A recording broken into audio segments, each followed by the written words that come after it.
జై శ్రీరామ్. ఓం నమో నారాయణాయ.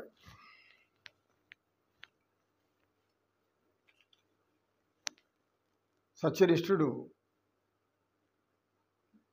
శిష్యులను చూసి, నాయనలారా, మీరు కొద్దిగా జ్ఞానం నేర్చుకుంటున్నారు కనుక పతంజలి యోగ సూత్రాల్లో మనకు అనేక అనంతమైన జ్ఞానం లభిస్తూ ఉంది.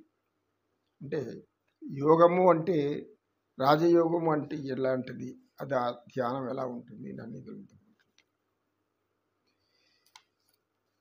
అని చెప్తుంటే, గుణనిధి గురువుగారు నేను ఒక చిన్న గేయం రాశాను, దాన్ని వినాలని కోరుతున్నాను. చెప్పు నాయన, తప్పకుండా చెప్పు.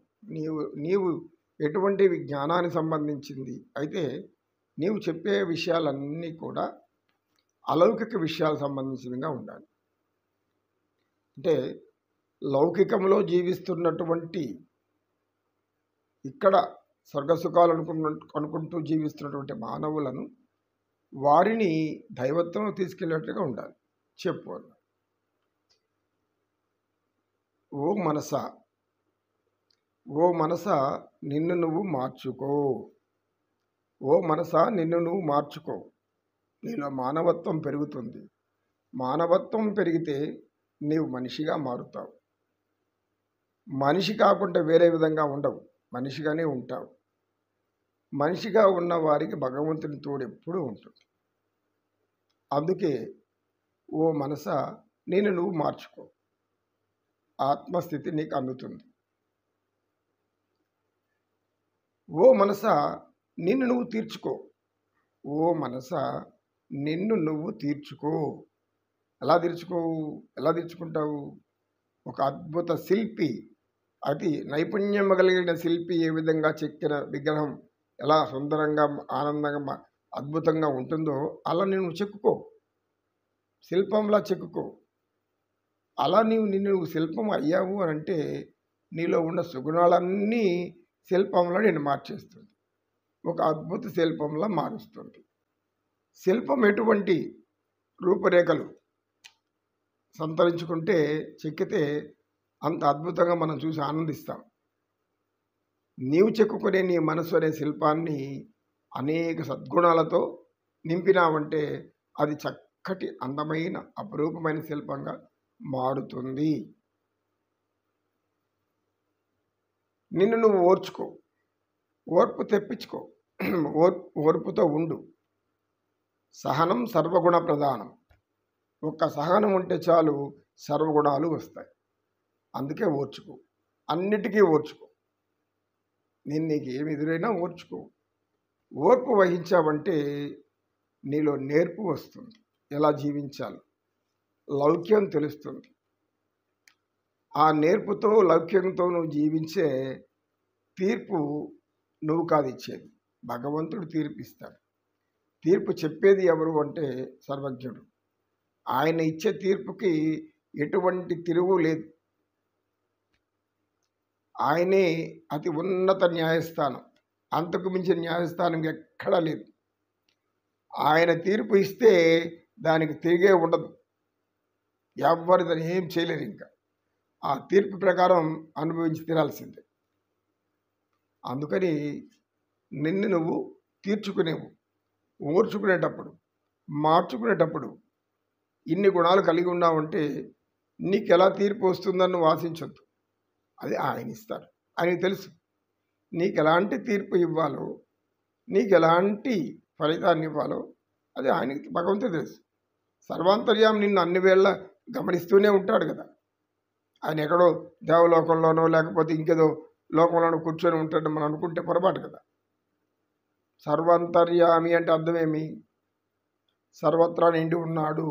నీ వెనక, నీ ముందు, నీ పైన, నీ తల మీద, అన్నిట్లో అన్ని నిన్ను గమనిస్తూనే ఉంటాడు ఆయన. కనుక ఈ విధంగా జీవించు, నీవు సుఖశాంతులతో ఉంటావు అని చెప్పాడు గుణనిధి. అప్పుడు అందరూ కూడా చప్పట్లు కొట్టారు. బాగా ఉంది. సత్యనిష్ఠుడు, నాయన చక్కగా చెప్పావు, నీ యొక్క కవిత్వం బాగుంది, ఇందులో తత్వం కూడా ఉంది. తత్వం అంటే మీ సత్యం. ఎవరికి వారే మార్చుకోవాలి, కానీ వేరే వాళ్ళు వచ్చి మారుస్తారు అంటే అది అంతవరకు మనం వేచి ఉండడం అనేది అజ్ఞానంగా మారిపోతుంది. తెలిసాక మనల్ని మనం మార్చుకోవాలి. తెలివి వచ్చాక, తెలివి అంటే మీ తెలుసుకోవడం, తెలుసుకున్న దాన్ని తెలివి అంటారు. తెలియకపోతే దాన్ని మూర్ఖత్వం అంటారు. కనుక నిన్ను నువ్వు తెలుసుకో, తర్వాత నిన్ను నువ్వు మార్చుకో. ఎట్లా? ఒక అద్భుత శిల్పం అంటే సకల సద్గుణాలతో ఏర్పడినటువంటి ఒక మనిషిగా మారు. మానవత్వం ముందుస్తే నీకు గుణాలన్నీ వెనకాలనే వచ్చేస్తాయి. నువ్వు ముందు మనిషి అయితే, మనసుంటే, మనసున్నప్పుడు మానవత్వం వస్తే, మానవత్వం వచ్చినప్పుడు సకల గుణాలు కలిగిన అద్భుత శిల్పంగా మారుతావు. నీవు చాలా చక్కగా చెప్పావు నాన్న, సంతోషం. ఇలాగా మనం కొనసాగిస్తూ మన యొక్క కార్యక్రమాల్ని, జ్ఞానాన్ని ప్రతి వాడవాడల్లో జ్ఞానం, ప్రతి గ్రామంలో వెళ్ళి ఎవరెవరైతే పామరులు ఉన్నారో, సామాన్యులు ఉన్నారో, పాపం అజ్ఞానంలో ఇంకా బాధపడుతున్నారు, కష్టాలు పడుతున్నారు, అజ్ఞానమే సర్వ కష్టాలకు మూలం అని మన వివేకానంద స్వామి చెప్తారు. అజ్ఞానంతో ఉండద్దు, జ్ఞానం తెచ్చుకో. జ్ఞానం తెచ్చుకుంటే నువ్వు ఆనందంగా ఉంటావు. ఏది శాశ్వతం కాదు అనేది జ్ఞానం. నేను జీవించేదే శాశ్వతం, సుఖాలన్నీ శాశ్వతం అనుకుంటే అజ్ఞానం. యవ్వనంలో, వయసులో అనేక విధాలుగా ఇక గంతులేసి చెప్పలేనంత విధానంగా అన్నీ చేయాలనుకుని ఆశిస్తూ ఉంటారు. అలా అధర్మబద్ధంగా ఆచరిస్తూ వస్తే దాని ఫలితాలు చివరిలో అనుభవిస్తూ ఉంటారు. ఈ ముందువారి అనుభవాన్ని చూసి మనం నేర్చుకుందాం అంటే అది కూడా నేర్చుకోరు. వాళ్ళ కర్మ వాళ్ళు అనుభవిస్తున్నారు, మనం మాత్రం ఇప్పుడు ఆనందంగానే ఉండాలని నేర్చుకుంటాం. ఇలాంటి ఆలోచనలు ఉన్నవారిని మనం మార్చలేము.